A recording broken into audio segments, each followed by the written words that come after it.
ایک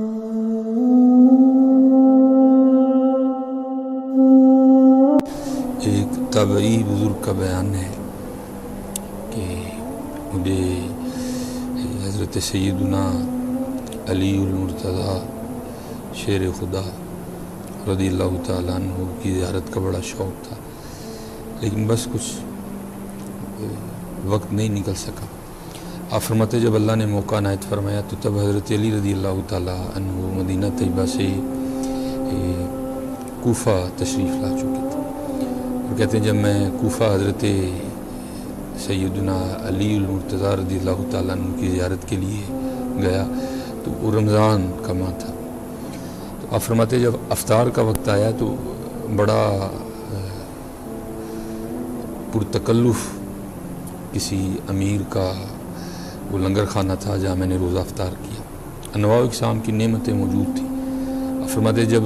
روزہ افطار میں کر چکا نا اور نماز مغرب کی ادائیگی کے لیے میں مسجد میں گیا تو وہاں جا کے کیا دیکھتا ہوں کہ مسجد کونے میں ایک بزرگ بیٹھے ہیں، بڑا خوبصورت چہرہ ہے کہ دیکھ کے خدا یاد آئے، لیکن جب دیکھا تو ان کے سامنے لکڑی کا ایک پیالہ پڑا ہے جس میں جوں کے ستو بھگوئے ہیں اور حضرت اس سے اپنا روزہ کھول رہے ہیں۔ تو فرماتے ہیں حالانکہ روزہ وہ کھول رہے تھے لیکن تکلیف مجھے ہوئی کہ سارے دن کا روزہ ہے، اتنی طویل بھوک اور اس قدر زیادہ سخت کھانا۔ تو کہتے ہیں میں ان کے چہرے کی نورانیت پر، ان کے چہرے کی پاکیزگی پر میں تو فدا ہو چکا تھا، اتنا خوبصورت چہرہ تھا ان کا، چمک رہا تھا۔ تو کہتے ہیں ان کی وہ جو محبت ہے مجھے کھینچ لائی، تو کہتے ہیں میں نے جا کر عرض کی حضور سارے دن کا روزہ ہے، ایسے ہمارا ہوتا ہے نا جی سارے دن دیسی بھوکے ہیں، تو کہتے ہیں میں نے بھی جا کر کہا میں حضور سارے دن کا روزہ ہے تو آپ اتنا سخت کھانا کھا رہے ہیں، اگر آپ کے پاس کھانا نہیں ہے تو یہ بالکل مسجد کے تھوڑا سا آگے جا کے مسجد کے بالکل قریب کسی امیر کا لنگر خانہ ہے اور وہاں انواع و اقسام کی نعمتیں موجود ہیں، تو آپ وہاں چل کے اپنا روزہ افطار کریں،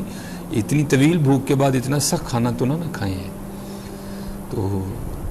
آپ فرماتے انہوں نے مجھے آگے سے جواب دیا کہ میں دنیا کو 3 طلاقیں دے چکا ہوں اور میں اللہ کی رضا پہ راضی ہوں۔ کہتے ہیں ان کی محبت ایسی غالب آئی، ان کے انکار کرنے کے باوجود بھی میں نہیں رک سکا۔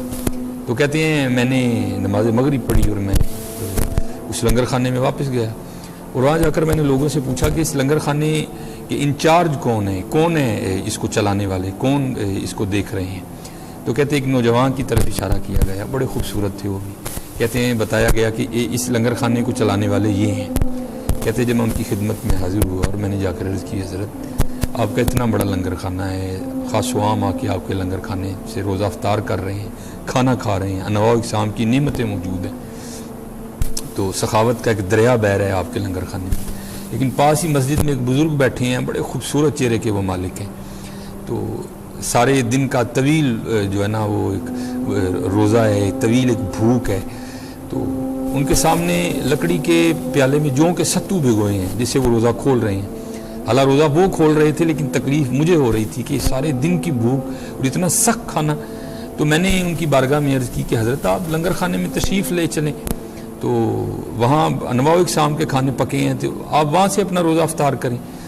تو وہ کہتے ہیں انہوں نے آگے سے مجھے جواب دیا ہے کہ میں اللہ کی رضا پہ راضی ہوں اور میں دنیا کو 3 طلاقیں دے چکا ہوں۔ تو تابعی بزرگ کہتے ہیں وہ جو لنگر خانے کے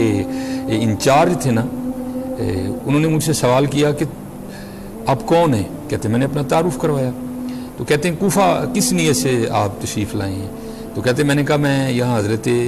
علی رضی اللہ تعالیٰ عنہ شیر خدا میں ان کی زیارت کے لیے آیا ہوں۔ تو آپ فرماتے ہیں وہ نوجوان آگے سے مجھے پوچھتے ہیں کہ اس سے پہلے تم نے حضرت علی رضی اللہ تعالیٰ عنہ کو دیکھا ہے؟ تو تابعی بزرگ کہتے ہیں میں نے کہا نہیں دیکھا۔ تو آپ فرماتے ہیں وہ اپنا تعارف کرواتے ہوئے کہتے ہیں کہ وہ جن کو تو مسجد میں جو کہ ستو کھاتا چھوڑ کے آیا ہے وہ حضرت علی رضی اللہ تعالیٰ عنہ ہیں، اور میں ان کا بڑا بیٹا امام حسن ہوں، اور یہ لنگر خانہ جس سے تو ان کے لیے کھانا مانگنے آیا ہے یہ لنگر خانہ بھی انہی کا ہے۔ آئے آئے آئے حضرت یہ تھا ہمارے اسلاف کا روزہ، کھانا نہیں حضرت، کھلانا اور خوب اپنے اللہ کو یاد کرنا۔ لیکن میں کسی کی کیا بات کروں، اپنی کروں گا حضرت، کھلانا تو دور دور تک نہیں ہے، بس کیا ہے کھانا ہے اور عبادت بھی نہیں، اپنا رمضان ضائع نہ کرو۔ میں نے کل بھی آپ سب سے یہی عرض کیا تھا، حضرت یہ کھانے کو 11 ماہ مل جائے گا، لیکن یہ نماز تراویح رمضان کا تحفہ ہے حضرت۔ کیا آپ کو 11 ماہ کا تراویح پڑھنے کے لیے؟ یہ رمضان کا تحفہ ہے بھائی۔